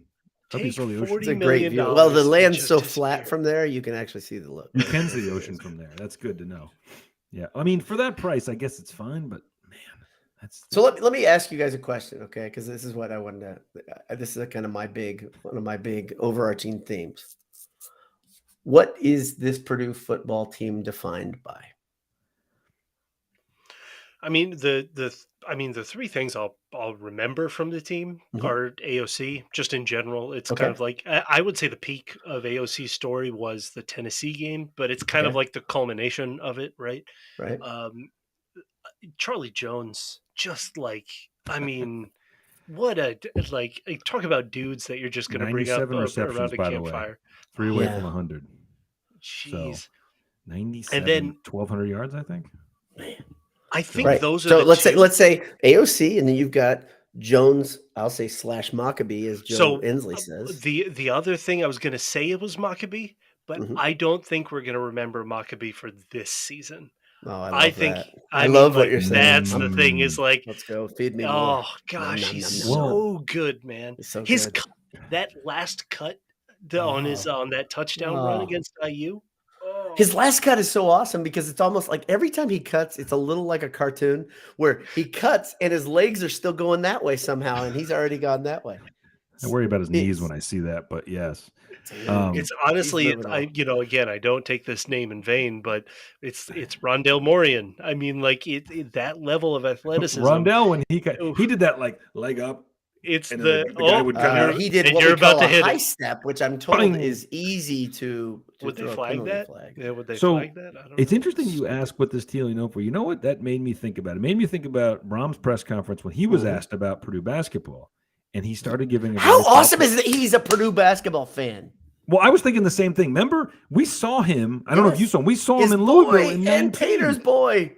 Yes, but he made such an insightful comment that I think ties to what you just asked about what kind of defines this season or this team. Okay. He said he was talking about it, and then he just went, he's got a team a lot like ours. He's got hungry guys who work hard and just want to keep playing. And I was like, you just asked what defines this team. This team doesn't have Rondell or David Bell or Karlaftis or guys like that. This team, hey, Charlie Jones, but where was Charlie? Wasn't he not recruited basically? Right? Got one offer to Buffalo or something. He's a walk-on. He's a so you've got a team. The difference here, this team is a lot like this year's basketball team, kind of unheralded. Right? I mean, good basketball team had some good players, but not compared to basketball the teams they team. just played. Exactly. Basketball team is grading again on a curve, but yeah, sure. Right. But Purdue basketball is always going to be in a different tier than Purdue football. Yeah, sure. So I think there's a comparison you can very much draw there where these guys are maximizing their potential, and none of those other teams went to the Big Ten title game. I don't care what you want to say about the West. Got to play the games that are in front of you, and they have the best record. This is not a tiebreaker scenario. I said this through 3 bourbons on Saturday night. This is very important. I mean, it is just them. They won the West. They're 6-3. They're 8-4. I don't care. Those other teams didn't do that. And anybody who wants to talk about the crappy, you had it in front of you. Iowa, you sucked. Wisconsin, you sucked. Minnesota was all in front of you. So here, you're starting to get close to what I think defines this team. You're right there. Okay. Both of you guys are right there. You're touching it, but you're not getting there. Okay. For me. Wish. So we came in, we thought AOC in this offense, they're going to light teams on fire, right? We're going to see 400 yards multiple times. We haven't seen it once. From AOC, right. At different times, I thought this defense can be dominant. They have some parts in place that they can just absolutely shut down teams. We didn't quite see that, did we? Nope. Right? Special teams has been mediocre as anything. Right. Jeff Brom, his old magic trick, that bag with all the trick plays. I don't even know if that exists. I don't know if the bag isn't even a thing anymore. Right. I can't think of one succeeding. Right. I can think of attempts. Okay. So all the thought we're going to define this team coming in. Like, go back to August and listen to this very show or different things that we recorded. I would say wrote, but that's not a thing anymore. Go back and look at that. It's not what we thought. Okay. And then you say, okay, so what makes this team good? I don't know. Here's what makes this team good. Resiliency. This is a resilient bunch. And why are they resilient? They've stuck together. They stuck together through some dog crap, right? Where it looked like, okay, you're off the rails now. You're not going to reach those goals you said you were going to reach. But somehow, Jeff Brom still sells something, and this team still buys that something. And that, to me, that's a bigger thing than we may even understand right now. Oh, yeah. That's a cohesive group, right? That's a group that they're playing for one another, right? There things happen. We know things happen this year, right? Chris Jefferson leaves for a reason. He has some things he has to do, but you didn't hear anybody rallying around him. When Chris left, he didn't say thanks to Purdue football, thanks to Jeff Brom. Something bad happened there. That type of thing generally shakes a team to its foundation, right? A senior who looks like he's the best defensive back, leaving the team, gone. Defensive back looks decimated, looks horrible. Team just kind of like, okay, we've lost our chance at the championship. We're done. They didn't give up. They did not give up. They play ugly on offense. They did not give up. They play like dog shit versus IU. They did not give up. They keep going. Right? That's the thing. That, to me, that's what defines this team. Let's compare this to another 8-win season that we all may remember, and that's that Rose Bowl season. Mm-hmm. That was a fun 8-win season. Mm-hmm. That was fun. Oh, yeah. Games were fun. Big comebacks, big plays. This 8-win season at times has been work. Right? We talked about FAU on Saturday. Oh my gosh. You know what it made me think of? People were talking, and I actually think this apparently was the case. Apparently, Harbaugh all season sort of sandbagged and hid what they really were capable of. It's wild. So maybe that's what Brown's been doing in anticipation of the. He's waiting for Harbaugh. I have a theory about all year. The trick plays, though. I really do think that he wanted to show everybody that his team building and his offenses and stuff, it's real. Like, it's not just. He's got AOC, plays. And I think he doesn't look at him like, I need to have trickery. I've got to. How do I increase his ceiling? Yeah, exactly. Right. He's already got the players that he's confident in. Mm-hmm. And again, not to say that he wasn't in when he had Bell and Rondale and Blau and all of those guys, but like, there is a certain confidence that he has in both himself and this team that I think he kind of wanted to show off with just vanilla. Um, and so, like, I don't like just so that he's not known as the gimmicky coach, because I'm sure that gets a little bit annoying for a dude that, Sure. we say that Braum isn't, like a diva or anything like that. But if you get to that level, you've got to have some level of ego where it's not destructive, but it's like you're trying to prove this almost to yourself. Can you do it? And so that's like my theory of the trick plays. Now I would like to see it 400 trick plays against Michigan, please, Yes, many because please. that's the time. That's the time you just pull them out of the hat. But Yeah. we'll see.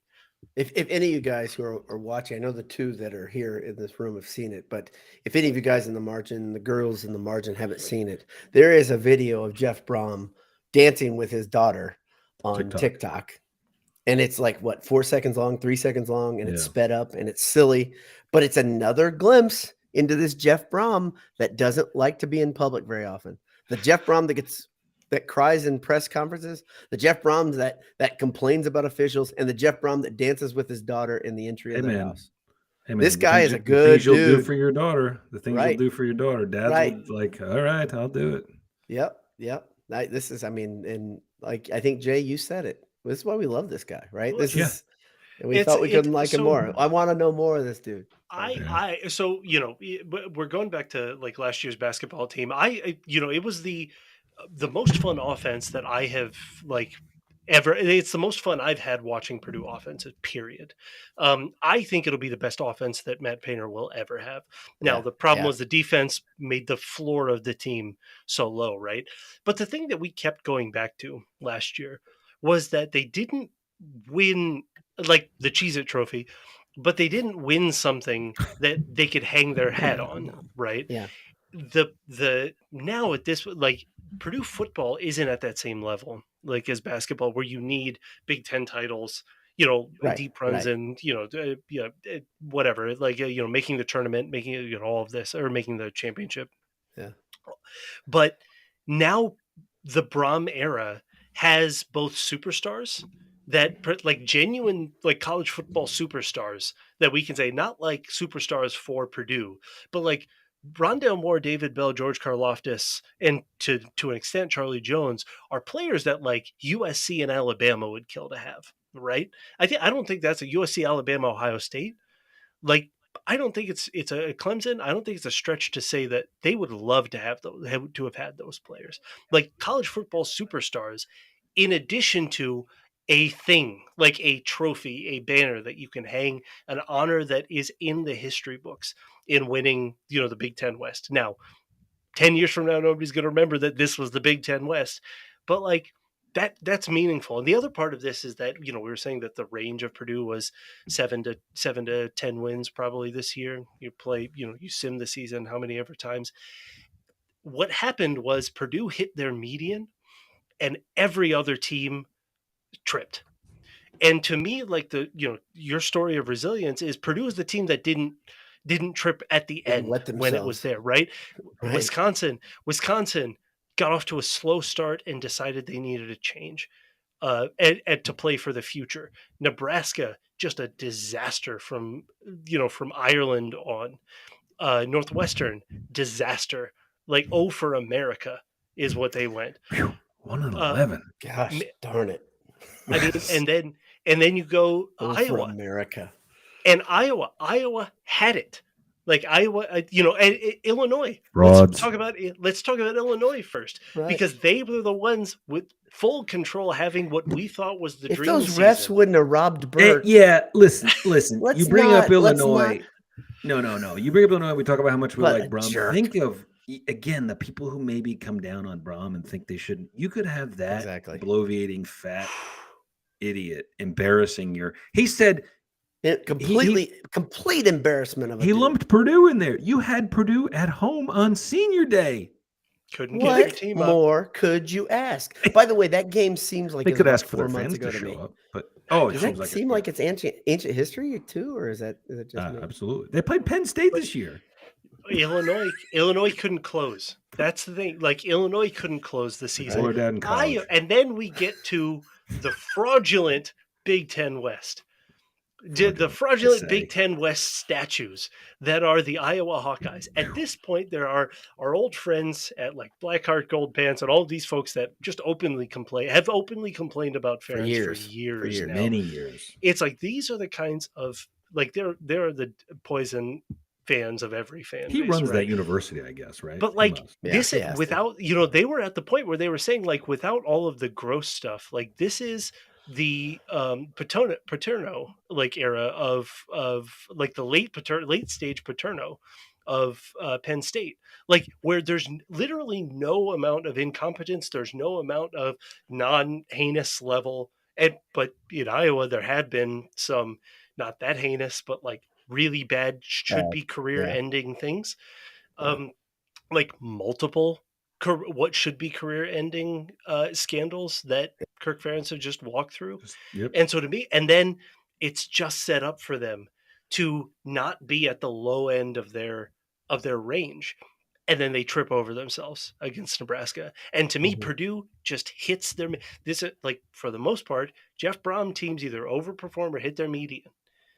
And what they did this year was they were that metronome, like no matter how we got there, Purdue hit that 8 wins, which was probably right in the middle of where they should be, and they ended up the last team standing in the West.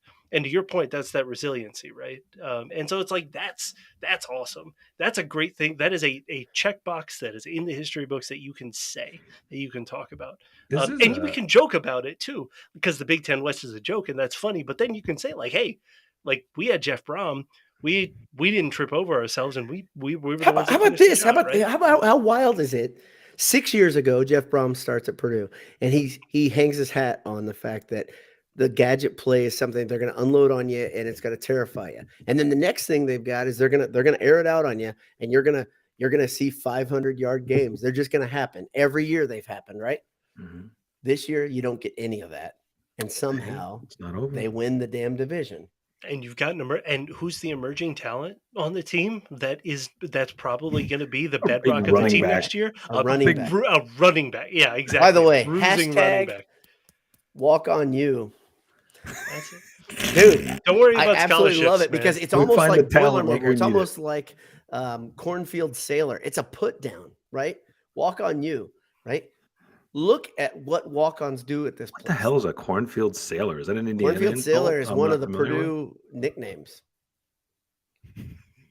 It's like from the original old timey days. I want to make like that from the original like Boilermaker handle. Like from the original like Boilermaker article that we could be the Purdue Cornfield Sailors. Yes, I love it. I should get that tattoo. Like Notre Dame was called the Ramblers at one point, right? Like you remember that? You remember that band that was from the '90s? That was the Butthole Surfers. You remember Cornfield Sailors? Yes, perfect. Yeah, who's this by? Is this the Cornfield Sailors? Oh, I love. I think we have our band name, guys. If we ever put that together. But walk on you, to me, it's just like all these things. It's a put down. I think if you say, well, you guys don't have talent. Oh no, our walk-ons come and they become All-Americans. I mean, right? Our walk-ons come and they make a huge difference. You know why though? It's because you got a coach who says, you know what? I'm going to give everybody a damn shot. If my guys that aren't said that in the post game, he said, "Purdue's a place you can come and we'll give you a chance to play." And you know what? Speaking of, you know who else does that? You know who else doesn't love to kiss the ring of 5-star players and promise playing time no matter what? Like Matt Painter does that too. Tom like Sculptor over there in East Lafayette. Exactly. Tom Sculptor. I'm a big Tom Sculptor guy. Big Tom Sculptor in East Lafayette. I mean, Matt Painter does this. This is what those two programs are right now, and it's like you've got to appreciate it while it's here. Because honestly, like this, we joked about this being generational, but it's like for these two programs to be on such sure footing, like that's generational. That doesn't happen. Not just at Purdue, but like look around the country at the the programs that are set up this well, across both football and basketball. And that ties the bow on. That brings us right back to the talk about Babinski and how much of a bang up job he's done. I mean, incredible. Man, and then the other side, I'm not Dave, right, from Boiled Sports, but gosh darn it, the volleyball team is incredible too. It's not just like isolated to two sports that I really follow, but it's pretty dang neat, and they're trying to do something women's basketball. I know nothing. I'm not going to try to be something. Baseball's had its moments. It's great. It's great. Babinski's done his thing. I had a point I wanted to make real quick about the the championship game being everyone's feeling like the same way. I think that okay, it's Michigan, they're probably going to lose. It's house money, all that. Right. It's you said not long ago. I don't think I'm misquoting you. I think you said I'm not sure Purdue will ever play in a Rose Bowl again. Now this is probably during some of the darker years, and they're close right now. Like I know people can be like, well, you're not. That's fine. You got this far, and it's fine if you feel that way. This game is pretty big. You're not going to get here that often. And when my son, I'm starting to have those conversations like you do with your son about where he makes observations that you're like, oh yeah, that's a good point. He said to me, you know what I'm worried about? He's like, and I think we all agree, right? When USC and UCLA join, there will probably be. I think everyone kind of thinks there'll be at least another one or two from the West that will come in from the Pac-12, maybe. But let's say his point was, it's not done. It's not done. Right, but he was like, what if it is just them? And he's like, those two clearly joined the West, and then someone has to move to the East, and it would be Purdue. And I was like, ooh, that's really a great point. Like, if it was just those two, nobody else makes sense to move to the East. Well, listen, here's what Purdue knows, okay? The one team in the East that is absolute kryptonite to Purdue is Michigan, right? I mean, wait a minute. They have played one time in the last 10 years. But let's go back generations. Let's go back Joe Tiller. Michigan is trouble. This is not when Purdue has found a way to beat Penn State, when they found a way to beat Ohio I was going to say Breeze never beat Penn State. I don't know. But it's neither one of Penn those. Penn State got beaten right after, right? I mean, by lesser teams, Michigan, though, man. Like, I think maybe until this weekend, until there's the hook and lateral. There's the hook and lateral has game. To change at some point. Do you realize the hook and lateral game? Did you realize that was a back-to-back wins Purdue had in 08 and 09? Yes. Purdue because one of them was in the Big House. Yeah, one of them was in the Big House, and it was like a marquee game. Big House. Was it no, not? hook and lateral was in. So hook and lateral was in Ross 8, and I know this because it was the only game of my undergraduate career that I missed. Of course, and that's a brutal one to miss. I missed the 9-3 win. So you guys are what you guys are saying is nice. Michigan is no big whoop. I was at the 9-3 game. We're gonna win. Is what I'm saying. We're going to book you. You weren't there. Wait, hold on. Time out. I don't. Think Tim and I were next to each other. I think I missed that one. You would remember that if you were the year before that. By the way, the year before that was the year they lost in Ann Arbor 5-0. And that game was brutal. That was with Allstott. So back-to-back seasons, the total score was Purdue 9, Michigan 8. and they went 1-1. And they split. Oh my gosh. 9-8 over 8 quarters of football. It's like that Frank Beamer 0-0 with him like it's my favorite. It's my favorite screenshot. Purdue won 9-3 in 96. They won 2 years later 4 years later. There was a little gap there. They only played once over the next 4 years. And then they played in 2000. We know how that ended, 32-31 Purdue. And then in 08 and 09, they won back-to-back, 48-42 and 38-36 when Michigan was definitely down. I'm wrong. Purdue owns Michigan is what you're saying. That's it. I'm skipping all the other years. But they haven't played. They played once in 10 years, and that was when he bitched about the locker room. This is the second time in 30 You guys realize that was 5 years ago? That was 2017? That was like... Yeah. It feels like multiple eternities ago for many reasons. Yeah. Like, it's funny. That doesn't seem that long ago to me. But the Illinois game seems like a long time ago. I don't understand. Nothing makes any sense. Nothing makes any sense. Yeah. Dylan says he was born in 96. Yeah, shut up. You need to hear that. Shut up, Richard. All I'm saying is I think that this game, this is a shot. This is a shot to win. This is a chance to go to the Rose Bowl. This is a chance to be Big Ten champs. And maybe, oh man, would you make everybody so angry? I would ask every Ohio State fan I knew about. I really want to ask them all this week about what do you do? What do we do? When are you guys going to get there? Oh, you're not going to get there. You're not coming. Why are you playing you? What happened? I already asked my Penn State. I already asked my Penn State buddy. I was like, we made it to Indy. I thought you were coming, but I thought we were going to see you guys again this year. What happened there? I know that was a dickish move. My son said tells me. I can do it. It's the only time. You gotta lap it up. You gotta enjoy it. Yeah. Well, if IU was in the West, they'd be 10 and whatever, right? Absolutely. I think that's the point I'll make. Despite going 2 and 3, they've gone 4-8 versus the West over the last many years. And guess what they did this year? They went 4-8. And guess what they did versus the West? They went what is like, it's exactly 1 and 2. I was like, oh my gosh, it almost seems like these It's numbers almost like that's who you are. that's what Did you you are. Did you guys talk before I got on Doesn't about matter Tom who you Allen's play, Tom pregame Allen. speech? Oh my, No. we did not address it. His players were inspired. Oh, that was so bad. It's one of the weirdest things. Like it's so, and like, listen, and I have admitted, I think I'm fully open about, I like Tom Allen. We but all that like was Tom Allen. Future Purdue awful. defensive coordinator, Tom Allen. Right. Welcome. That was horrible. It was so bad. The way, and maybe does he always yell that way? Is that the way his I don't- voice sounds? So here's the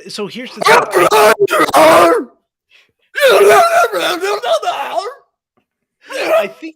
I think if they would have cut it off, it would have Sorry been to like a everyone. normal crazy college speech.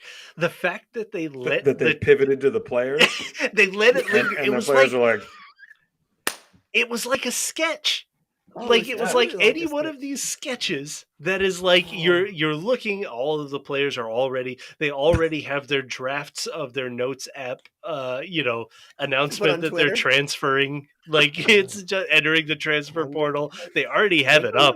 Tom- It's just ready Tom to go Allen, after the I'd do game. anything for you, Tom Allen, except for listen to another one of those speeches. That's the Again, one thing like I wanna do. like I said, also enjoying Thanksgiving weekend, during the Twitter Spaces.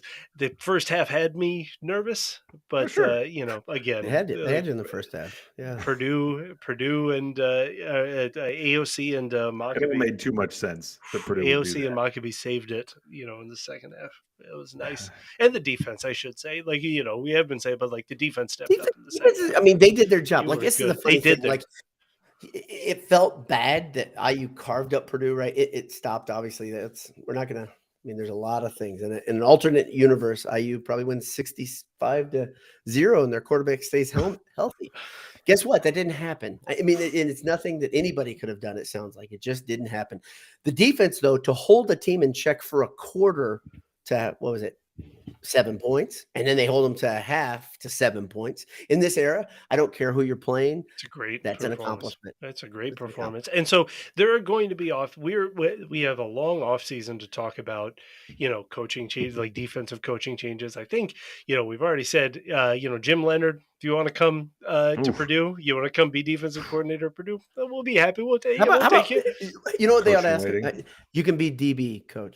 You can work your could way. be Maybe you can be defensive coordinator eventually, Jim. But right now, we got a place for you. It's the Jeff Brown special. You'll be one of 3 co-defensive one of coordinators. 17 defensive coordinators. Exactly. We've got a couple it's veterans. fine. We really like them, but we think you could. You'd be the topper, the trinity of defensive coaches. So we've gone far too long. J Way Money, too long. we're giving you the last. We're giving you the floor. What's the What last say I? thought, the last comment?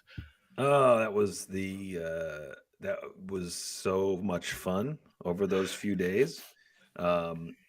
It was fun not only because of what Purdue did, but because of what Nebraska did for us, putting a little bow on our season of talking about Nebraska every week. See, we knew something. We knew Wonderful. something you all didn't know. And seeing, I guess it could have been a little better but I mean, we talked about Saturday night, like a college football Saturday where Purdue wins division, IU loses, Notre Dame loses, Ohio State loses.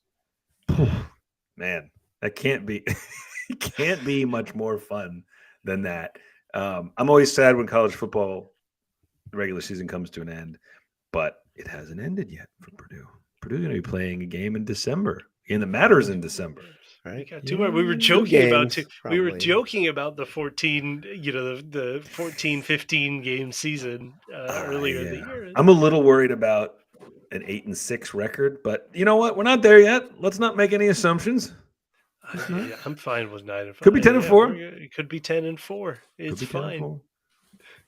It's fine. 8-6 is what they went the weird Hawaii year, wasn't It was it? an awful 8-6. It was When you look so back at bad. that schedule, that if they were ever going to win 10 games, that was the year. And that was such a weird it was year. so bad.